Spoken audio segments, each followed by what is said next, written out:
안녕하세요. 즐거운 그림 그리는 시간입니다. 오늘은 물감 5개를 이용해서 사과를 그려보도록 할게요.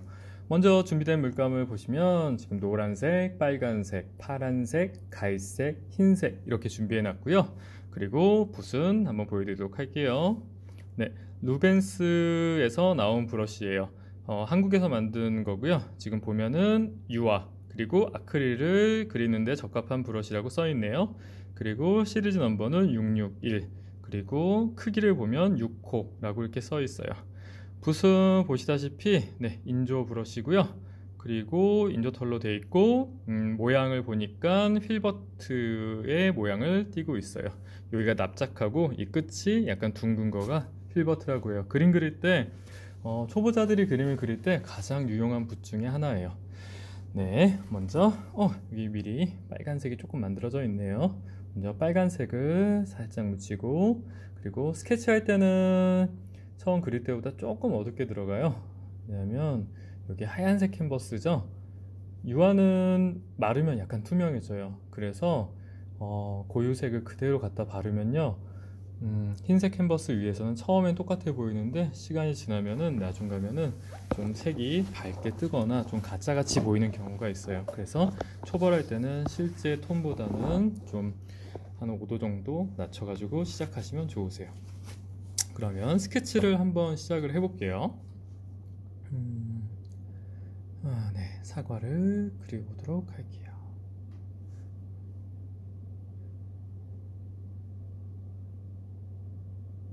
사과 다들 많이 그려보셨죠? 네, 저도 그림을 그리면서 사과를 지금 엄청나게 많이 그린 것 같아요. 네, 매번 그릴 때마다 사과 보면 참 신기한 게 사람도 그렇지만 사과도 똑같은 게 단 하나도 없는 것 같아요. 스케치를 떠보시고, 스케치 뜨실 때 보면은 굉장히 긴장해서 뜨시는 분도 계시는데 그렇게 긴장하실 필요 없어요. 유화는 수정이 자유로워요. 그리고 건조가 느려서 언제든지 원하실 때는 수정이 바로 가능해요. 그게 유화의 장점이에요. 그래서 너무 겁먹지 마시고 가볍게 스케치를 한번 떠보도록 할게요.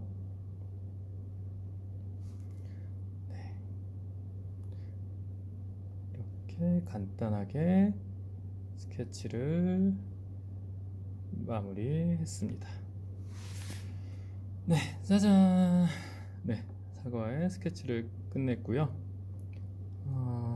제가 시간이 그렇게 이게 길질 않아 가지고 크게 그리지 않고 조금 작게 그리도록 할게요. 그래서 먼저 유화는 먼저 색을 자유롭게 바르셔도 돼요. 생각보다 색이 잘 발라지는 않네요. 원래는 테라핀이라고 하는 희석제를 이용을 해가지고 쓰시면 좀 더 편하신데 지금 제가 테라핀이 없는 관계로 지금 유화, 물감, 원액만 가지고서 진행을 해 보도록 하겠습니다. 정말 힘드네요.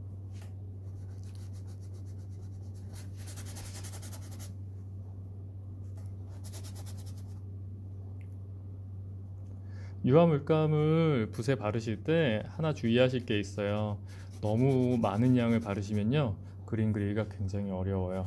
하니까 항상 소량을 이용을 해서 그려주시면 좋을 것 같아요. 저는 지금 갈색을 이용을 해서 마치 연필 데생 하듯이 그리고 있어요. 보이시죠?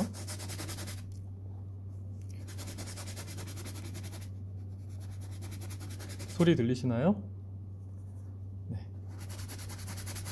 처음에는 그렇게 신경 써서 그릴 필요가 없어요. 그래서 그냥 가볍게 기분도 내시고 재밌게 물감도 한번 알아가 보고 그런 느낌으로 그리시면 좋을 것 같아요.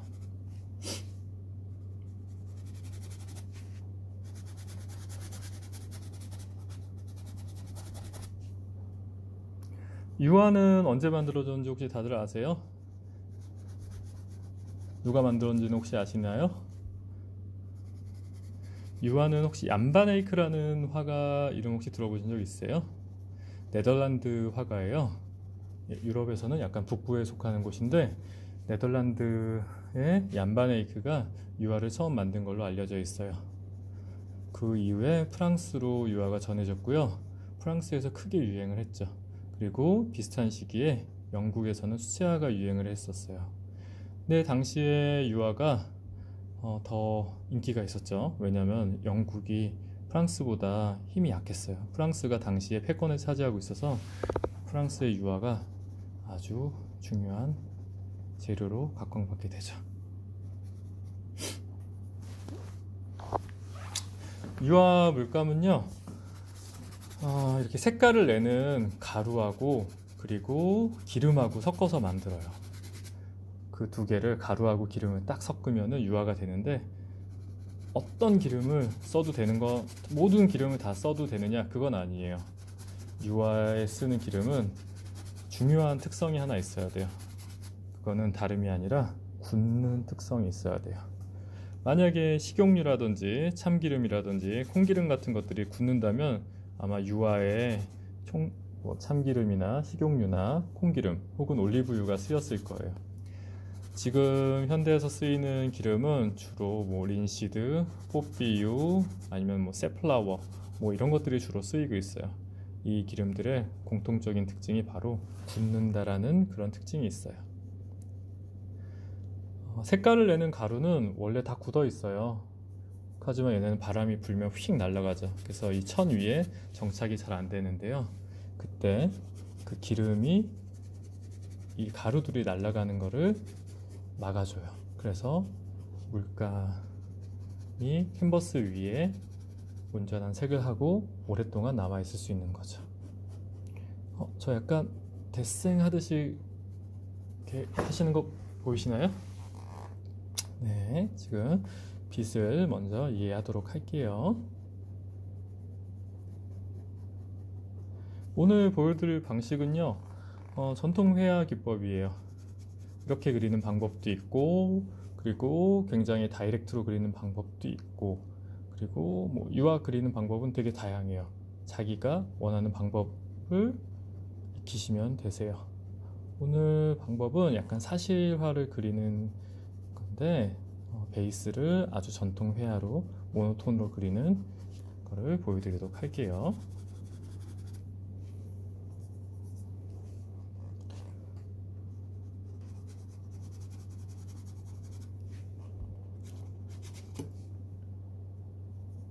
저는 붓에다가 유화를 바를 때 하나 조금 주의를 해요.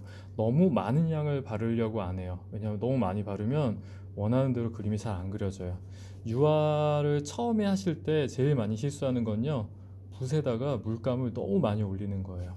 그러면 내가 원하는 대로 그려지지가 않아요. 하니까 만약에 유화를 처음에 할 때 내가 그림이 왜 이렇게 원하는 대로 안 되지? 라고 생각하실 때는 붓에 물감이 너무 많은지를 꼭 한번 확인해 보시길 바래요.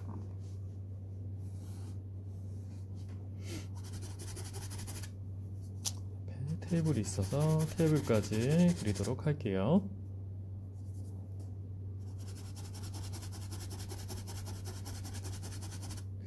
지금 보시다시피 물감이 굉장히 뻑뻑하네요. 보통은 페인팅 미디움이라든지 혹은 테레핀타인 아니면 미네랄 스피릿 이런 것처럼 희석을 해주거나 혹은 희석제하고 접착제가 붙어져 있는 그런 미디움을 이용을 해서 물감을 묽게 해서 많이 그려요, 초반에는. 근데 오늘은 그런 거 없이 그냥 그리는 거를 보여드리고 있습니다.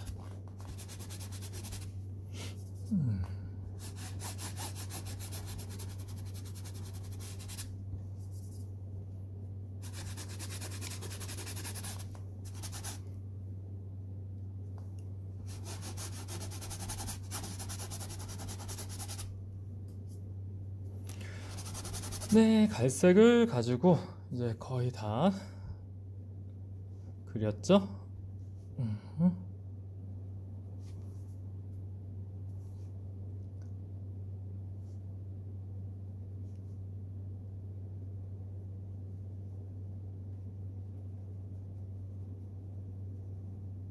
먼저 갈색을 가지고 어두운 부분 위주로 현재는 그리고 있어요.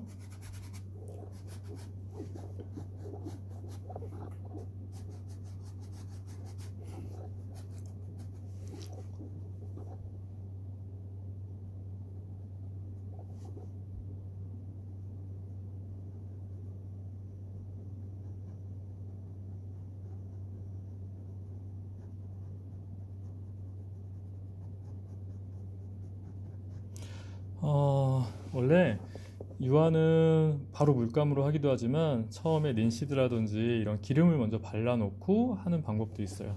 그거를 원래 전문 용어로는 프리마추라라고 하고요. 네, 맨 처음에 유화가 쉽게 움직일 수 있게끔 기름을 발라놓는 거예요.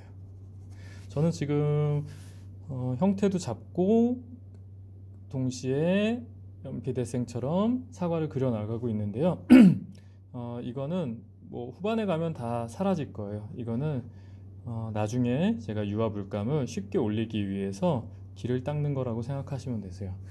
지금 천은 물감을 생각보다 잘 받아들이지 않아요. 그리고 지금 제가 사용하고 있는 이 천은 제소나 아니면은 흰색 같이 기본 밑칠이 전혀 되어 있지가 않아서 물감이 굉장히 뻑뻑하게 올라가고 있는데요. 그래서 저는 지금 이렇게 먼저 갈색 컬러를 이용을 해가지고 색깔을 입힌과 동시에 기름을 발라서 이 다음에 색상을 넣는 데 있어서 조금 쉽게 용이하게 하려고 합니다. 전 지금 붓으로 이렇게 정리를 하고 있는데요. 이렇게 세부적인 디테일을 정리하는 거는 지금 제가 하는 것처럼 붓으로 정리를 하셔도 되시고, 혹은 휴지 혹은 면봉 뭐 이런 거를 사용하셔도 괜찮아요. 네. 만약에 그림 그리다가 이게 물감이 너무 두꺼워, 그래서 위에 색이 잘 안 올라가 라고 느낄 때는 과감하게 걸레로 닦아내면 돼요. 유화는 언제든지 수정이 가능해요. 여러분들 수채화 많이 해보셨죠? 수채화는 어떠죠? 한번 실수하면 끝이야. 근데 유화는 수정이 가능해요. 네. 하니까 유화 너무 어려워 이렇게 생각하시는 분들도 계시는데, 그냥 뭐 이거는 내가 마음에 들 때까지 그리면 돼, 이런 편안한 마음으로 하시면은 더 좋으실 것 같아요. 유화를 할 때 원래는 저는 지금 붓 한 자루로 그리잖아요. 근데 원래는 이렇게 그리면은 그렇게 좋진 않아요. 왜냐하면 어두운 데 사용하는 붓과 밝은 데 사용하는 붓을 나눠서 사용하시는 게 제일 좋아요. 근데 저는 오늘 왜 브러쉬 하나로 사용을 하느냐, 아마도 많은 분들이 그림을 그리는데 그렇게 다양한 브러쉬를 구비하지 않을 가능성이 높죠. 그래서 한 자루로도 그릴 수도 있고, 또 한 자루로 그릴 때는 어떤 거를 주의하면 되는지를 보여드리려고 오늘 저는 한 자루의 붓을 사용해서 그리고 있습니다. 지금 보시면은 빛이 어느 방향에서 오는지 보이시죠? 예, 정확히 이쪽 방향에서 빛이 이렇게 떨어지고 있네요. 그래서 저는 그림자를 이렇게 표현을 했고요. 빛하고 직접 만나지 않는 면들을 우선 어둡게 표현을 하도록 하겠습니다. 갈색을 이용하는 것 중에 중요한 이유 중에 하나는요, 갈색이 어둡기 때문에 다른 색을 나중에 이 위에다가 바르면은 색이 조금 더 금방 살아나는 그런 장점도 있지만요, 갈색은 물감 중에서는 굉장히 빨리 마르는 그런 특징을 하나 가지고 있어요. 그래서 초벌에 사용을 하면은 빨리 마르기 때문에 유화가 크랙이 잘 가지도 않고요. 그리고 밑색으로서 굉장히 적합한 그런 색상이라고 할 수 있어요. 단 아주 예쁜 뭐 밝은색 피부색이라든지 이런 거를 그리기에는 그렇게 적합하진 않아요. 너무 많은 베이스를 해버리면 사람을 그렸을 때 조금은 자칫 잘못하면 시체같이 나올 수도 있어요. 그래서 그거는 여러분들이 조금 주의를 하시면서 사용하시면 좋을 것 같아요. 네. 어때요? 데생하는 거랑 비슷하죠? 연필 소묘하는 거랑 비슷하죠? 어두운 곳을 그리는 그런 연필 소묘. 네. 혹시 그림 그릴 때 어두운 곳 위주로 그리나요? 혹은 밝은 것 위주로 그리나요? 보통 많은 분들은 어두운 데 위주로 그림을 그려요. 근데 유화는 어두운 데 그림과 동시에 이렇게 밝은 데를 찾아서 그리는 것도 익혀놔야 된다고 생각이 들어요. 왜냐하면 원래 드로잉 자체가, 데생 자체가요, 어두운 걸 그리는 거가 있고 빛을 그리는 게 있어요. 예를 들면 까만색 종이라든지 이런 데다 그리는 그림들은 어두움을 그리는 게 아니라 빛을 그리는 거예요. 근데 어두움만 찾아서 그리던 친구들은 빛을 그리는 그림에 굉장히 약해요. 빛을 찾아서 그리는 그림들을 꼭 한번 시도해 보세요. 그러면은 그림에 재미도 느껴지고 또 상당히 변화가 많이 느껴질 거예요. 네, 제가 이렇게 말을 하면서 천천히 그림을 그리고 있는데요. 어때요? 사과가 약간 이제 형태가 잡힌 것 같죠? 이제 여기다가 색상을 한번 이용을 해보도록 할게요. 색상을 아직 이용하기 전에 여기 조금 더 해야 되겠네요. 샤. 지금 보시다시피 맨 처음에는 이렇게 얇은 선이 원래 잘 안 되거든요. 근데 밑에 그려놓은 게 있기 때문에 이 위에다가 할 때는 지금처럼 이렇게 얇은 선도 쉽게 그릴 수 있어요. 나중에 유화를 캔버스에다가 그려보시고 또 아주 거친 면에다 그려보시면 아마 답답할 거예요. 왜 영상에서 볼 때는 얇은 선 저 사람 쉽게 하는데 난 안 되지? 아까 비밀이 프리마츄라 밑작업 밑에다가 기름을 살짝 발라 놓는 거예요. 제가 발라 놓는다든지 기름을 바른다든지 혹은 이렇게 물감을 발라 놓으면요, 그 다음 터치를 할 때 내가 원하는 그런 날카로움 같은 것들을 그대로 표현하실 수 있으세요. 네, 그래서 앞에 있는 테이블까지 한번 살짝 그려봤고요. 저는 이제 브러쉬를 닦아서 여기다가 이제 컬러링을 해보도록 할게요. 조금만 더 손을 볼게요. 영상을 찍는다는 거는 긴장되는 것 같아요. 이게 생각보다 재미도 있지만 만만치 않네요. 네, 여기 브러쉬가 지금 보시다시피 많이 지저분해졌어요. 그래서 저는 이렇게 닦을 거예요. 휴지를 이용해서 닦을 거예요. 물론 미네랄 스피릿이나 테르핀 같은 기름을 이용해서 닦으면 더 깨끗하게 닦여요. 대신에 그렇게 닦았을 때 하나 조심해야 될 게 있어요.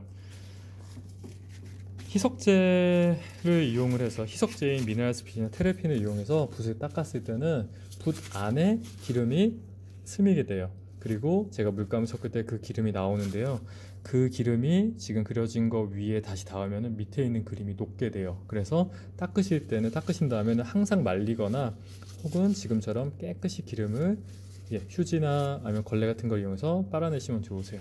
저는 여기다가 이제 노란색을 쓰고 싶어요. 근데 이 위에다 바로 노란색을 쓰면 안 돼요. 한번 보실게요. 지금 보시다시피 색이 이렇게 탁해져요. 그래서 저는 어떻게 할 거냐면요, 먼저 붓에다가 충분히 노란색을 바르고 그 다음에 브러쉬를 다시 이렇게 닦고 다시 한번 바르고 그리고 이렇게 닦으면은 한번 볼까요? 네, 어때요? 두 색이 차이가 나는 거 느껴지세요? 아까는 좀 어두웠는데 지금은 계속 비벼도 이제 갈색이 영향에서 조금 벗어난 것 같아요. 네, 물감 안에 있는 기름을 이용해서 붓을 닦는 방법 중에 하나예요. 수업 시간에 혹은 여러분 그림 그리실 때 많이 활용하시면 좋을 것 같아요. 네, 이제 컬러를 이용을 하도록 해볼게요. 이 물감 5개는요 특징이 있어요. 지금 여기 있는 파란색과 갈색은 어두운 부분에 사용을 했을 때 어두움을 표현하는데 굉장히 유용해요. 하지만 여기 있는 이 두 색이 위에 빛 받는 부분에 조금이라도 들어가게 되면은 색상이 빛을 못 보는 것 같은 느낌이 들어요. 그래서 내가 잘못 그렸나? 이런 생각을 하게 될 수 있어요. 그럼 반대로 어둠이 아니라 빛을 표현하는 건요, 여기는 노란색과 여기는 흰색이에요. 여기는 흰색과 노란색을 두 개를 이용을 하면은 밝은 부분에 있는 밝은 부분을 표현을 했을 때 굉장히 자연스럽게 효과가 나는데요, 이때 하나 주의할 게 있어요. 뭐냐면 이 두 색을 사용하는 데 있어서 이 흰색의 사용을 조심하셔야 돼요. 수채화 그리실 때 밝은 거 표현할 때 저희 물 사용하죠. 유화를 할 때 이 흰색이 수채화의 물 같은 효과라고 많이들 생각을 하세요. 하지만 완전히 일치하진 않아요. 혹시 커피 같은 거 마셔보면은 아메리카노에다가 물을 타면 색이 맑아지는 거를 볼 수 있어요. 물론 물을 굉장히 많이 타야 되지만요. 근데 거기다 우유를 타면 어떻게 되죠? 라떼는 색이 아예 다른 색이 돼버려요. 유화도 흰색을 넣으면 분명히 밝아져요. 하지만 색이 좀 달라져요. 그래서 뭔가 빛을 받는 밝음을 표현하고 싶을 때는 여기에 있는 노란색을 사용하시면 좋고요. 그리고 흰색을 사용하실 때는 어떤 하이라이트라든지 또 빛에서도 이 하이라이트 주변에 뭔가 흰색 느낌이 나는 약간 파스텔 톤 느낌 나는 부분들이 있거든요. 이런 부분에다가 사용을 해주시면은 훨씬 더 생생한 사과를 표현하실 수 있으실 거예요. 이번에는 그러면 한번 사과를 그려보도록 할게요. 사과가 굉장히 지금 붉은데요. 사과 처음에 색상이 사과가 익을 때 파랗다가 약간 노랗다가 그 다음에 더 빨개지는 거 혹시 아세요? 원래는 초록색 사과였다가 초록색이 약간 노래지면서 붉어져요. 햇빛을 계속 많이 받으면요. 그러면은 맨 밑에 색이 약간 노란색으로 해도 괜찮다는 뜻이겠죠? 그래서 노란색을 한번 이용을 해서 색을 먼저 발라보도록 할게요. 맨 처음에 있는 색을 먼저 넣어주는 거예요.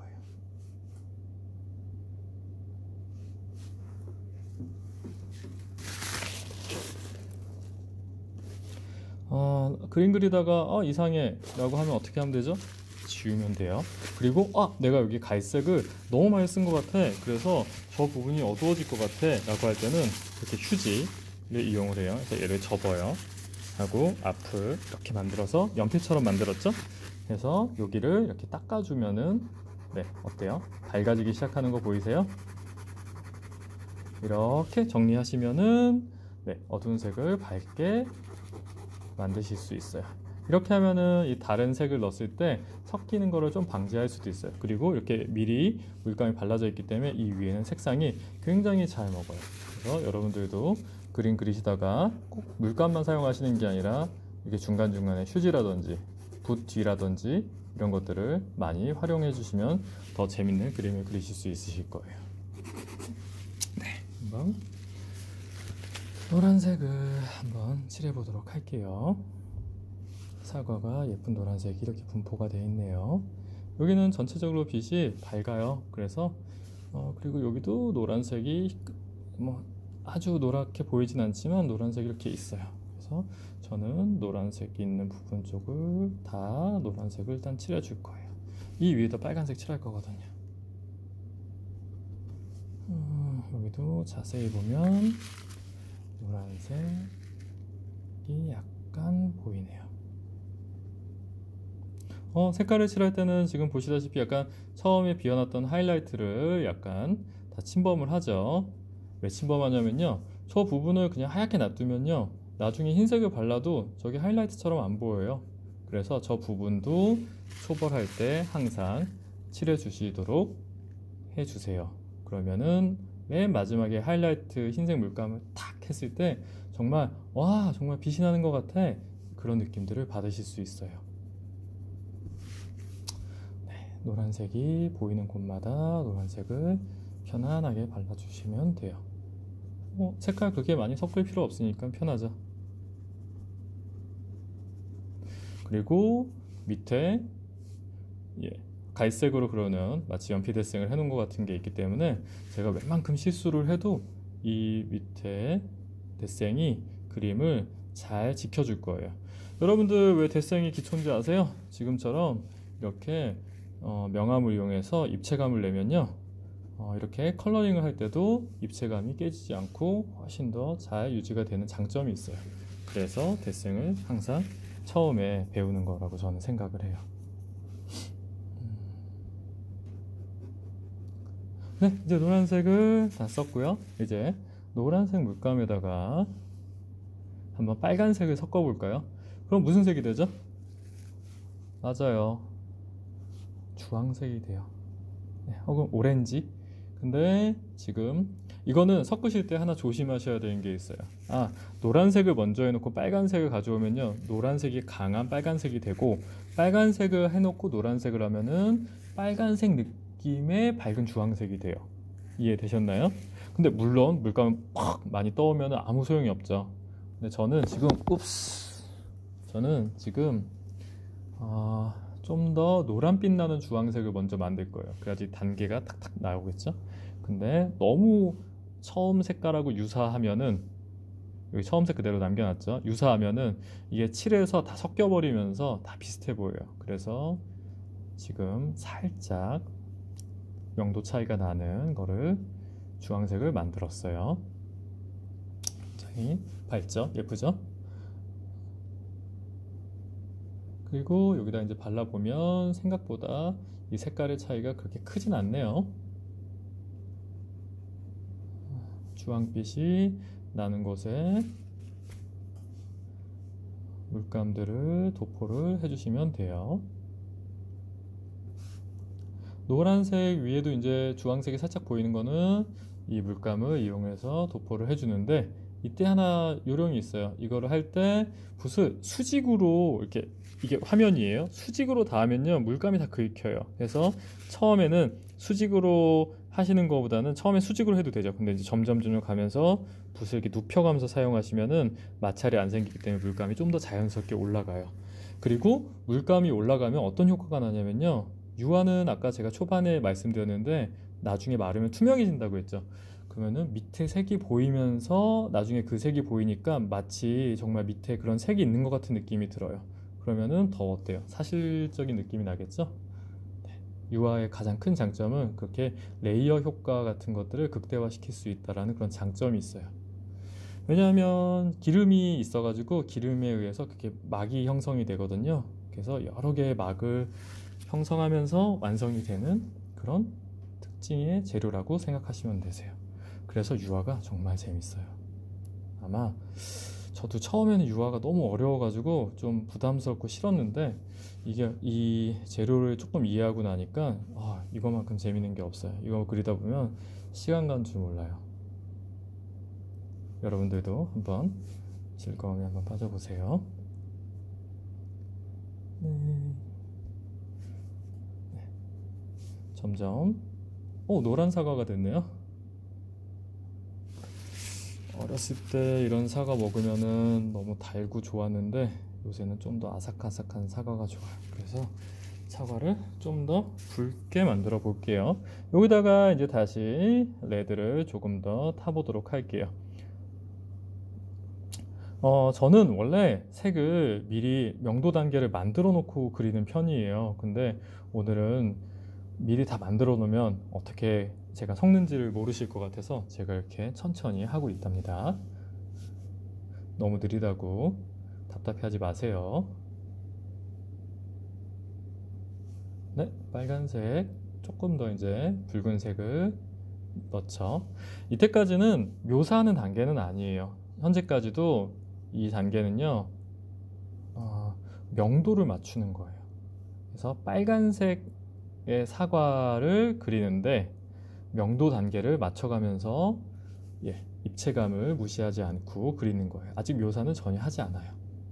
그냥 단지 빨간색 사과가 입체감이 있어 보이게끔. 지금 여기에는 아직 전혀 갈색이라든지 파란색이 섞여 있지 않아요. 하기 때문에 이렇게 윗면 같은 거에다가 그려주더라도 전혀 어두워지거나 그러진 않죠. 하지만 반대로 이렇게 옐로우 계열이 많기 때문에 어두운 데에다 들어가면은 반대로 어둠이 좀 빛을 안 보는 면이 빛을 보는 것 같은 느낌이 들면서 입체감이 깨질 수도 있으니까 조심하면 좋을 것 같아요. 제가 서두에 초반에 말씀드린 것처럼 지금 이거는 유화를 그리는 굉장히 수많은 방법 중에 하나예요. 그래서 여러분들은 아마 책이라든지 아니면 뭐 다른 유튜브라든지 아니면 뭐 다른 걸 보시다 보면은 굉장히 다양한 거를 보실 수 있으실 거예요. 그래서 저도 다음에는 조금 더 이거하고 좀 다른 색다른 방법의 그림을 또 한번 보여드리도록 할게요. 그림은 한 가지 방법으로도 그릴 수 있지만 다양한 방법론을 아시면요 훨씬 재밌어요.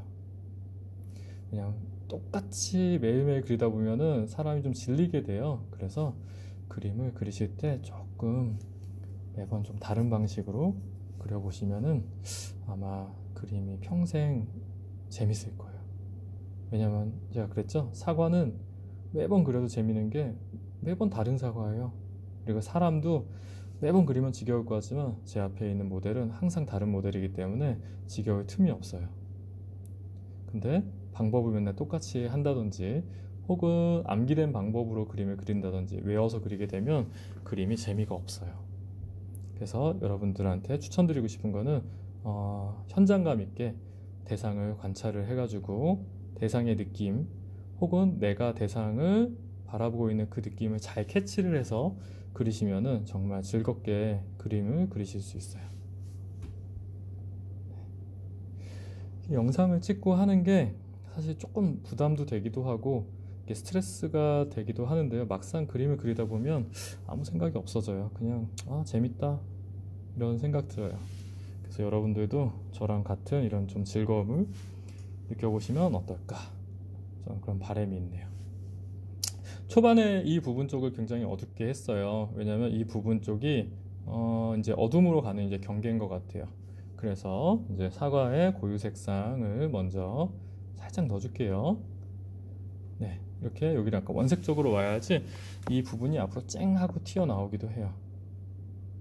해서 원색적으로 이제 표현을 해주고, 어차피 이 윗부분은 이제 섞일 거기 때문에 좀 더 붓터치를 그냥 이 면의 방향대로 해주시면 돼요. 사과는 두 가지의 면이 지금 제 눈에 보여요. 하나는 빛에 의해서, 명암에 의해서 나눠진 면이 있고요. 또 하나는 사과 자세히 보면 이렇게 줄 같은 게 있어요. 그러한 줄에 의해서 나눠진 면이 보이는 것 같아요. 그래서 그 두 가지를 잘 가늠하시면서 그리시면 되세요.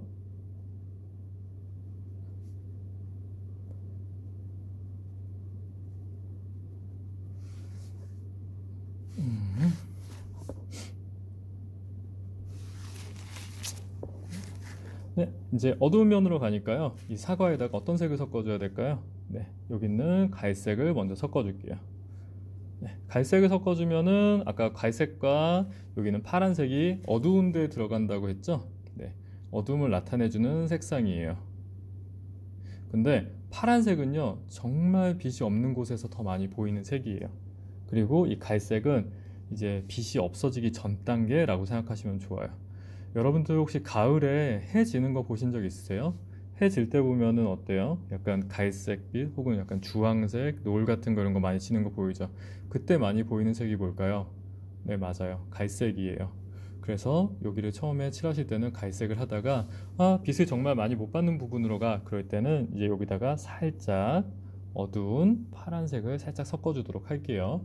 그러면은 보시면은 정말 아주 어두운 면이 형성이 돼요. 어때요? 굉장히 강하죠? 그래서 나 정말 빛을 아예 못 받고 있어 라는 그런 느낌들이 화면에서 보이실 거예요.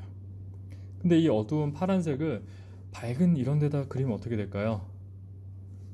그림이 굉장히 어려워지겠죠?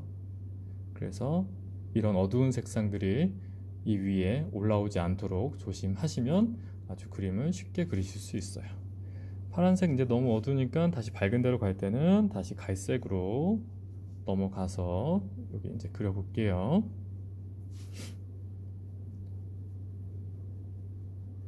면의 방향대로.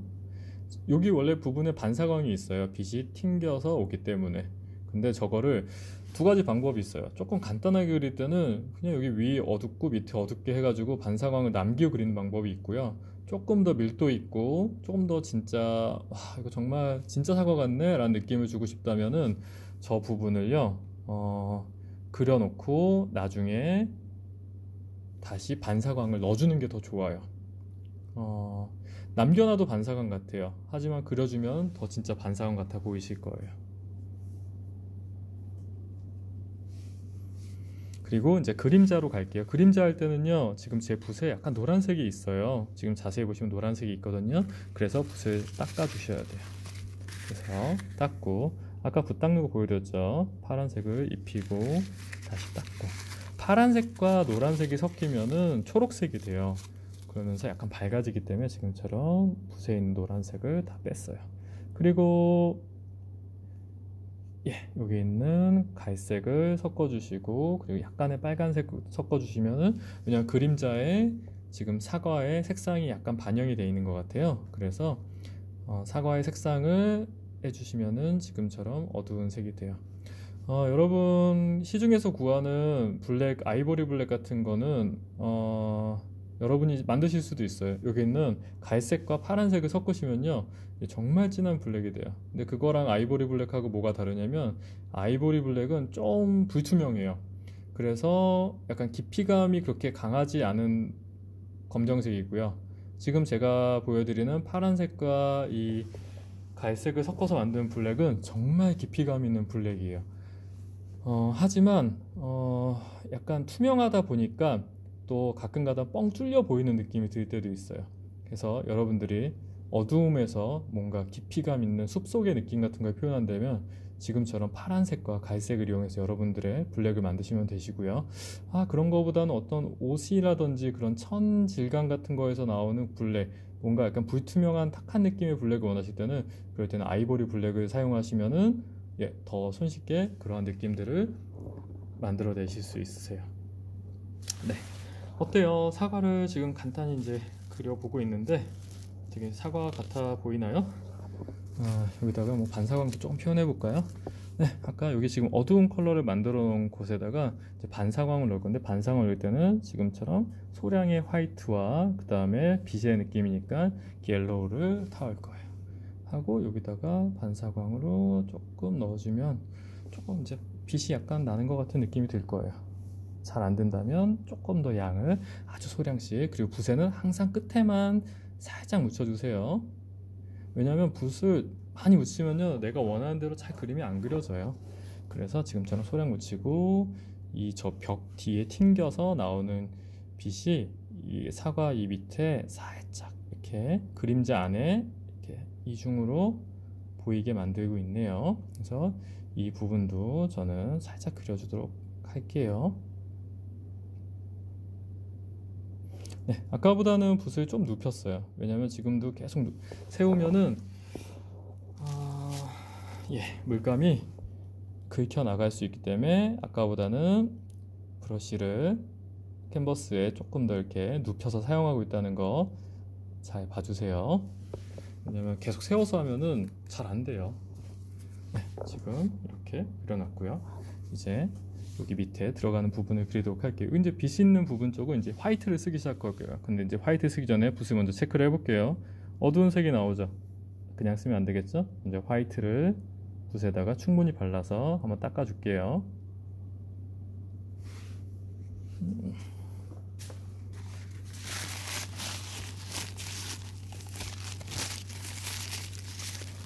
네, 브러쉬를 한번 닦고 다시 한번 확인. 아직 약간 나오는 것 같아요. 그러면 좀 더 브러쉬에 흰색을 해주고 다시 닦아볼게요. 네, 괜찮은 것 같아요. 네, 여기 이제 위에 안 보이죠? 여기 흰색을 먼저 하고 뭐 노란색을 할 거예요. 그럼 노란색을 살짝, 이제 이건 햇빛 나는 느낌의 부분이에요. 그래서 하이라이트 존에다가 바르시는데, 이때 아까 얘기했듯이 바르는 느낌이 가급적이면은 세워서 쓰는 게 아니라 브러쉬를 조금 눕혀서 사용을 하시면은 훨씬 더 효과적입니다. 그리고 내가 저걸 하면서 조금 섞이는 느낌이 났으면 좋겠어 라고 할 때는요, 그때는 살짝 붓을 세우면 돼요. 간단해요. 원래 하이라이트를 맨 마지막에 하고 여기다가 지금 사과 꼭지를 그려야 되는데 제가 지금 마음이 좀 급했나봐요. 하이라이트를 먼저 하고 있네요. 뭐 순서는 뭐 마음이죠, 그쵸?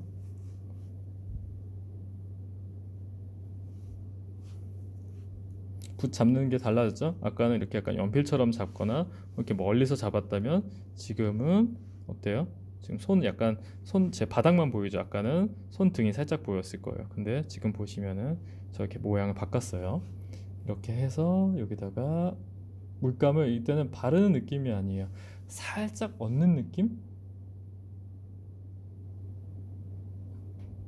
뭐 그런 느낌으로 해주시면 좋아요.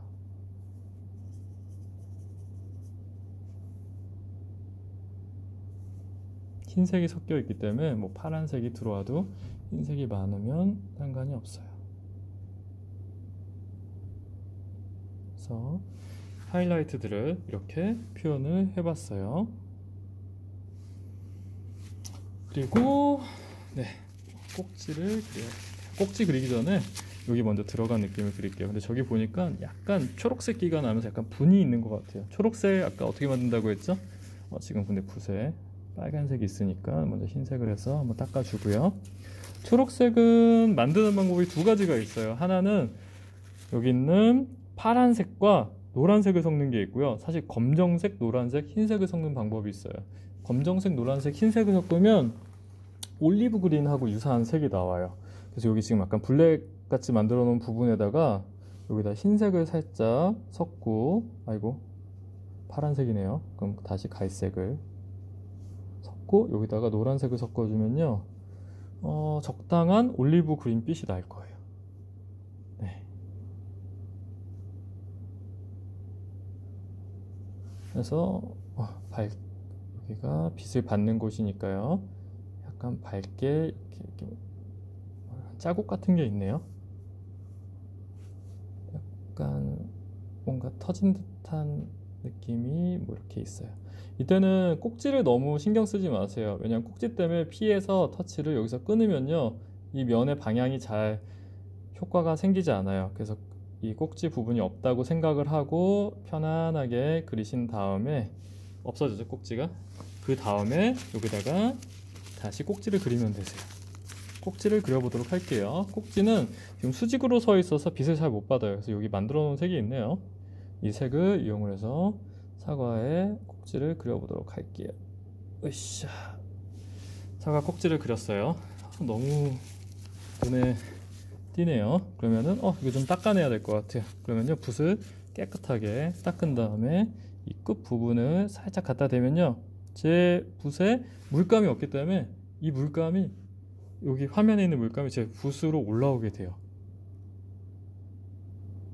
이렇게 닦아내고, 아까보다는 좀 눈에 덜 거슬리죠. 이 위에다 꼭지 윗부분, 여기에 있는 색상에다가 뭐 흰색을 섞어주면 꼭지 위를 표현하는 데 있어서, 이 색이 아까 여기 밑에 칠했던 색이 그냥 밝아지는 거니까 훨씬 자연스럽겠죠. 아주 밝은 색을 칠하셔도 되시고요, 아니면 좀 적당한 색을 하신 다음에 너무 약하다 싶으면 그 위에 다시 밝은 색을 칠하셔도 괜찮아요. 왜냐면 한 번에 너무 밝게 하면요, 너무 촌스러워질 수도 있어요. 그래서 조금씩 서서히 올리셔도 좋습니다. 이때는 사실은 원래 이렇게 필버트보다는 저는 라운드 브러쉬, 끝이 동그란 브러쉬를 사용하는 것을 더 추천드려요. 왜냐하면 아주 날카로워야 되는데 지금 이 필버트로는 날카로움이 쉽지가 않네요. 제가 요새 너무 그림을 많이 안 그렸나 봐요. 그래서 붓 컨트롤을 자연스럽게 잘 못하겠네요. 네. 아주 간단하게 지금 사과를 그려봤어요. 물론 배경도 더 그려야 되고 바닥도 더 그리면 더 진짜 같고 예쁘겠지만, 제가 오늘은 시간 관계상 여기 정도까지 보여드리도록 할게요. 다음 시간에는 제가 지금 그리는 사과하고 또 다른 방법으로 그려본다든지, 혹은 이 사과를 더 발전시켜서 더 사실적으로 진짜 같은, 정말 한입 확 베어 물고 싶은 그런 사과를 그리는 것들을 보여드리도록 할게요. 오랜 시간 동안 그림 그리는 거 봐주셔서 너무 감사드리고요. 네, 모두 행복하게 그림 재밌게 잘 그리도록 하세요. 네, 감사합니다.